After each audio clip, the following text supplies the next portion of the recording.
party. Time to bring in Tom Homan. He's a former ICE director and Fox News contributor. Because, Mr. Homan, we have so much to talk about in terms of what's happening now with immigration. First off, how about the Fox News poll that says less than half the country is for the wall? Hey, look, it's incredible how that story has taken such a turn. Look, I've been doing this for 34 years. As you know, I started in the Border Patrol. Every place they have put a wall up or a barrier, it has worked. 100% of the time.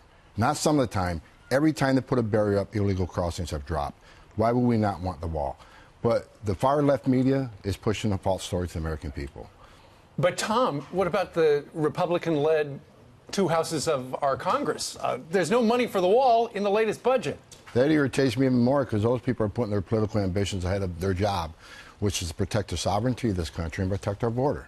They know it works. So it's, I've been out there, I get frustrated with the Democrats because none of them want the wall, right? They all want sanctuary cities to keep illegal aliens in, but they don't want a wall to keep them out, which I think is completely backwards.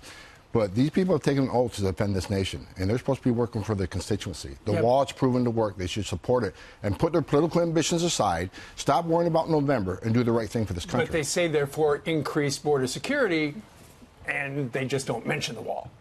Well, again, that's unfortunate, but I want to add one more point.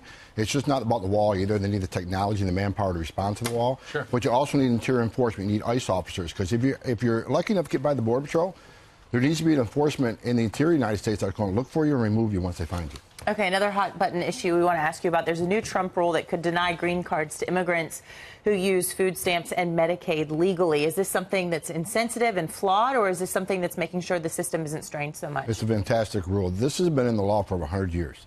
It goes back to 1898. I mean, this has been in the law, but like many other immigration-related laws, they weren't allowed to enforce them. You have a director of Citizenship and Immigration Services, Francis Cissna, who is a patriot within himself, and he's doing what I did when I was ICE director. He's taking the laws, he wants to enforce them the way they're supposed to be enforced. Back in March of 2017, the president wrote a memo to the Secretary of Homeland Security and State Department, along with the Attorney General, saying he wanted these laws enforced. So they worked on this regulation. It's now out for comment for 60 days. I think it's a great regulation. It's 400 pages. I must live a boring life. I've actually read it, and I think it's the right way to go. I was just reading one bit of it, though, and it says that immigrants are already turning down government subsidies to help buy staple foods and infant formula for fear that it could bar them from receiving a green card. Is that something that's really happening, or is that not true? If it's happening because, again, the far-left media is misinforming the American people. They want people to panic. They want the American people to think this president is racist and he's against poor people. If you actually read the regulation, food programs for children, I mean, those that are refugees and asylees that come to this country needing our help, they're not including in this. This is people that come to the United States on a visa or people that want to adjust their status. This requires them to be self-sufficient. That's what this country should want. Under this president, a lot less Americans are on food stamps. Why wouldn't we want the same for the people that come to this country on a visa? Yeah, absolutely. So, meanwhile, there's another study. If you talk about immigration reform, they say, well, what do you do about the illegals here already? Now we've got even a bigger problem than we thought. It turns out they do a Yale study, and they look at the number of illegal immigrants in the United States.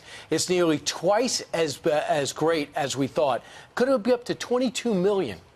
I read that last night. I don't know whether to believe it or not. I'd like to see the study and actually see how they did it. And second of all, what was the purpose of the study? Now, because I can swing both ways. And you say, well, now there's so many people you can't possibly do anything but give an amnesty.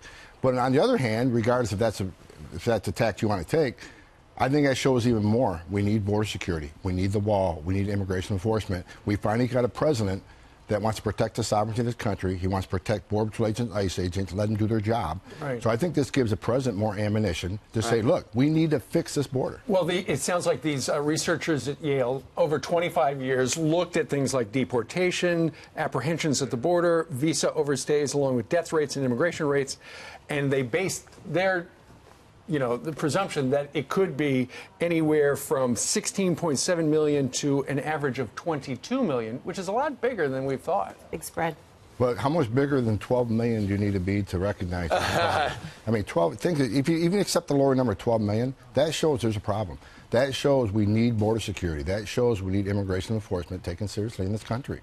So, and I'm hoping the American people are paying attention and they make this known to their representatives, Democrats and Republicans. They need to step up and support this president. You know, a lot of cities are on a tight budget, but in Portland, they found $1 million for an illegal alien defense fund. So illegal aliens can get this elite representation in Portland for free.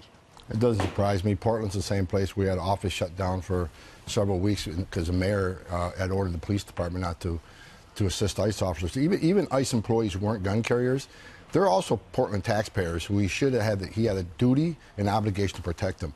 But Portland, with all their problems, with the homelessness and things going on, and those funds got taken straight out of the pockets of firemen and policemen. So once again, you got a politician that puts his own political ambitions ahead of public safety. You telling me the police chief couldn't use that $1 million, or the fire department? We could put more police on the street, more firemen out there to answer calls for emergencies. But no, they're going to fund illegal aliens to help them stay in the United States, which is going to be a further enticement for more people to come to a sanctuary city like Portland, be protected from ICE, and even get an attorney. You know, every illegal alien across the border is going to be heading to Portland. It's their choice. They can do what they want to with their money. It's unfortunate, though, because when you entice further illegal entry in this country, you put law enforcement at risk. And people die into this country every day. This isn't just about enforcing the law. This is about women being raped, children dying crossing that river, children and families being put in trunks of cars and back of tractor trailers. We've seen the tragedies that happen. When you dangle those carrots of sanctuary cities, protection from ICE, abolish ICE, we're going to give you free attorneys to help fight your case, that entices more people to come to this country illegally, puts more lives at risk, and you're bankrolling the very criminal organization that smuggle people, that have murdered Border Patrol agents and special agents. It's just ridiculous that they chose to do this. Same thing New York City did a couple years ago. Tom Homan, thanks so much. Great to see you on the couch.